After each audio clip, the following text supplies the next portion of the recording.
teman-teman, perkenalkan nama saya Nimade Indah Permatasari. Saya dari kelas 9D nomor absen 25. Di sini saya akan menyampaikan materi IPS kelas 9 bab 3, yaitu bagian perdagangan bebas.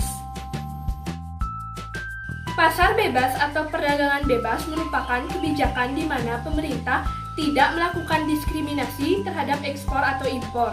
Pada umumnya, kebijakan perdagangan bebas mempromosikan hal-hal berikut ini. 1. Perdagangan barang tanpa pajak termasuk tarif atau hambatan perdagangan lainnya. 2. Perdagangan jasa tanpa pajak atau hambatan perdagangan lainnya. 3. Akses ke pasar yang tidak teratur. Dan 4. Akses informasi pasar yang tidak teratur. Adapun organisasi ekonomi yang terkait dengan pasar bebas atau perdagangan bebas antara lain sebagai berikut. Yang pertama adalah Masyarakat Ekonomi ASEAN atau MEA. Latar belakang berdirinya. MEA merupakan bentuk integrasi ekonomi ASEAN, yang artinya semua negara di kawasan Asia Tenggara menerapkan sistem perdagangan bebas. Pada Desember 1997, saat KTT ASEAN di Malaysia, disepakati adanya ASEAN Vision 2020 yang menitikberatkan pada pembentukan kawasan ASEAN yang stabil, makmur, dan kompetitif dengan pertumbuhan ekonomi yang adil dan merata, serta dapat mengurangi kemiskinan dan kesenjangan sosial. Pada Oktober 2003, saat KTT ASEAN di Bali, Indonesia menyatakan MEA sebagai tempat tujuan integrasi regional di kawasan Asia Tenggara yang diberlakukan pada 2020. Nyatanya, 2015 merupakan awal tahun diberlakukannya MEA. Hal tersebut sesuai dengan deklarasi Cebu hasil KTT ASEAN ke-12 pada Januari 2007. Pada KTT tersebut, para pemimpin ASEAN bersepakat mengubah ASEAN menjadi daerah perdagangan bebas baik barang maupun jasa, investasi, tenaga kerja terdidik atau profesional, dan aliran modal atau dana. ASEAN Economic Community atau MEA yang dibentuk dengan misi menjadikan perekonomian ASEAN lebih baik serta dapat bersaing dengan perekonomian negara lain yang lebih maju dibandingkan kondisi ASEAN saat ini. Selain itu, terbentuknya ASEAN Community dapat menjadikan posisi ASEAN lebih strategis, sehingga memungkinkan terjadinya dialog antar sektor ekonomi di negara-negara ASEAN. Tujuan MEA. Tujuan MEA pada 2015 yang ingin menghilangkan secara signifikan hambatan-hambatan ekonomi di kawasan tersebut diimplementasikan ke dalam 4 pilar utama, yaitu sebagai berikut. 1. MEA dijadikan sebagai kawasan ekonomi yang memiliki pertumbuhan merata dengan memprioritaskan pada usaha kecil menengah atau UKM. 2. MEA akan dibentuk sebagai kawasan ekonomi dengan tingkat kompetisi yang tinggi, yang memerlukan kebijakan yang meliputi competition policy, consumer protection, intellectual property rights atau IPR, taxation, dan e-commerce. Dengan demikian akan tercipta iklim persaingan yang adil. Terdapat perlindungan berupa sistem jaringan dari agen-agen perlindungan konsumen, mencegah terjadinya pelanggaran hak cipta, terciptanya sistem transportasi yang efisien, aman, dan terintegrasi, serta meningkatkan perdagangan melalui media elektronik berbasis online. 3.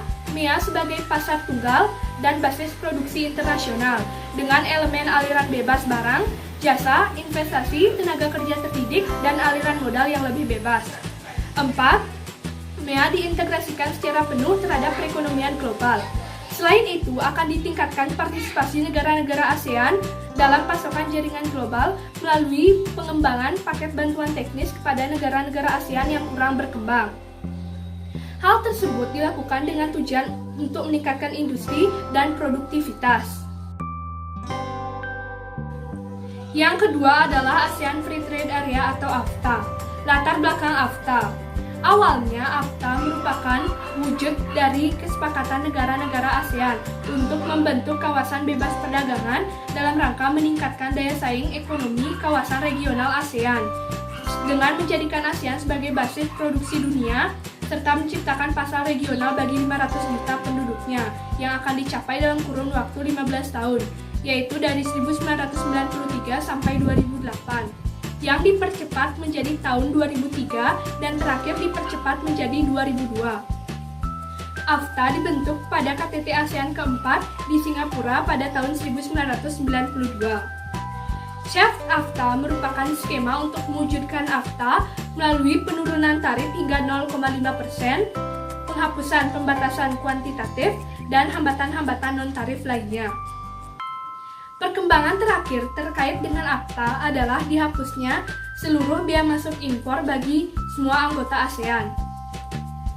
Produk-produk yang termasuk ke dalam General Exception atau pengecualian umum merupakan produk-produk yang secara permanen tidak perlu dimasukkan ke dalam SHAFT AFTA karena alasan keamanan nasional, keselamatan dan keamanan bagi manusia, hewan, dan tumbuhan, dan untuk melestarikan objek-objek arkeologi dan budaya. Indonesia mengkategorikan produk-produk dalam kelompok senjata amunisi, minuman beralkohol, dan lain sebagainya sebanyak 68 postarif sebagai General Exception atau pengecualian umum. Tujuan AFTA 1. Menjadikan kawasan ASEAN sebagai tempat produksi yang kompetitif, sehingga produk ASEAN memiliki daya saing kuat di pasar global. 2. Meningkatkan atau menarik lebih banyak foreign direct investment atau investasi asing langsung. Dan yang ketiga, meningkatkan perdagangan antar negara anggota ASEAN atau intra-ASEAN trade. Organisasi yang ketiga adalah Asia Pacific Economic Corporation atau APEC. Latar belakang. Perubahan Uni Eropa dan Eropa Timur merupakan salah satu latar belakang terbentuknya APEC. Runtuhnya Uni Soviet karena menerapkan sistem ekonomi komunis tertutup diikuti secara bertahap oleh Eropa Timur karena mengubah sistem ekonomi menjadi liberal dan bebas. Kemudian muncullah kesadaran bahwa antar negara saling membutuhkan. Pada saat itu sedang berlangsung perundingan di Uruguay. Karena kekhawatiran akan kegagalan perundingan tersebut, maka terbentuklah APEC. Organisasi APEC diprakarsai oleh Perdana Menteri Australia Bob Hawke ketika berpidato di Seoul pada 1989. Dan pada akhir 1989, ke-12 negara yang hadir di Canberra bersepakat untuk mendirikan APEC. Tujuan APEC 1. Meningkatkan kesejahteraan dan pertumbuhan ekonomi di kawasan Asia Pasifik dan meningkatkan kerjasama ekonomi melalui peningkatan volume perdagangan dan investasi. 2. Memperjuangkan kepentingan ekonomi di kawasan Asia Pasifik. 3. Tempat usaha bagi negara maju untuk membantu negara berkembang. 4. Meningkatkan perdagangan dan investasi antar anggota. 5. Menjalankan kebijakan ekonomi secara sehat dengan tingkat inflasi rendah. Dan yang keenam, mengatasi dan mengurangi sengketa ekonomi perdagangan. Organisasi yang keempat adalah Uni Eropa atau Masyarakat Ekonomi Eropa yang disingkat menjadi MEE. Latar belakang MEE. Setelah kemiskinan dan perpecahan yang melanda Eropa akibat Perang Dunia II, pada 1950, Menteri Luar Negeri Prancis, Maurice Couman, berkeinginan menyatukan produksi baja dan batubara Eropa melalui wadah kerjasama yang terbuka bagi negara Eropa lainnya, sekaligus mengurangi kemungkinan terjadinya perang. Keinginan tersebut terwujud dengan ditandatanganinya perjanjian pendirian pasar bersama batubara dan baja Eropa oleh 6 negara yang dikenal dengan sebutan The Six States, yang terdiri dari Prancis, Jerman Barat, Belgia, Belanda, Luxembourg, dan Italia. Keberhasilan The Six States mendorong untuk mendirikan pasar bersama yang mencakup sektor ekonomi. Pada pertemuan di Messina pada 1 Juni 1955, menunjuk Paul Henri Spaak, yaitu Menlu Belgia, sebagai ketua komite yang harus menyusun laporan tentang kemungkinan kerjasama ke semua bidang ekonomi. Melalui perjanjian Maastricht ke-12, negara anggota masyarakat Eropa disatukan melalui mekanisme kesatuan Eropa secara bertahap. The Treaty on European Union mulai diberlakukan pada 1 Januari 1993. Dan pada 1999, masyarakat Eropa hanya mengenal satu mata uang, yaitu European Union atau EU atau European Currency Unit atau ECU. Dalam perjalanannya, banyak perjanjian MEE yang mengalami amandemen karena pertambahan anggota.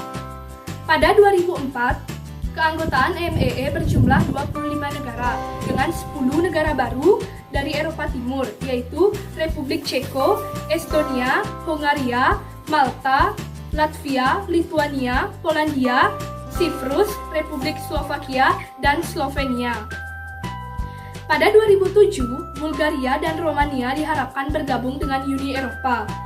Sedangkan permintaan Turki untuk bergabung masih ditangguhkan karena Turki belum mengalami perubahan. Tujuan MEE: 1. Integrasi Eropa dengan cara menjalin kerjasama ekonomi, memperbaiki taraf hidup, dan memperluas lapangan pekerjaan. Kedua, memajukan perdagangan dan menjamin adanya persaingan bebas serta keseimbangan perdagangan antar negara anggota. 3. Menghapuskan semua rintangan yang menghambat lajunya perdagangan internasional. Dan 4. Memeluaskan hubungan antar negara-negara selain anggota MEE. Organisasi ekonomi yang kelima adalah World Trade Organization atau WTO. Latar belakang. WTO sebagai organisasi perdagangan dunia merupakan satu-satunya badan internasional yang mengatur masalah perdagangan antar negara. WTO terbentuk pada 1 Januari 1995 untuk menggantikan GATT atau General Agreement on Traffic and Trade. WTO terbentuk setelah perundingan putaran di Uruguay pada 1986 sampai 1994. Dalam putaran perundingan tersebut mencakup semua bidang perdagangan. Para peserta setuju suatu potongan bea masuk bagi produk-produk tropis dari negara berkembang, menyelesaikan sengketa, dan menyepakati agar para anggota memberikan laporan reguler tentang kebijakan perdagangan. Pada akhirnya, persetujuan dalam perundingan di Uruguay tersebut meliputi barang, jasa, kepemilikan intelektual, dan penyelesaian sengketa. Saat ini, anggota WTO lebih dari 150 negara dengan 117 anggota negara berkembang. Tujuan WTO: 1. Meningkatkan kesejahteraan negara anggota-anggota melalui perdagangan bebas. 2. Membantu produsen barang dan jasa serta eksportir dan importir dalam kegiatan perdagangan. 3. Mendorong lebih terbukanya perdagangan dunia. 4. Menciptakan rangkaian aturan dan prinsip guna mengatur perdagangan internasional. 5. Menyusun kewajiban anggotanya untuk menjamin berjalannya sistem internasional non-diskriminasi. Dan keenam, menyediakan forum untuk membahas isu-isu perdagangan internasional. Dan yang terakhir, menyediakan mekanisme penyelesaian perdagangan internasional.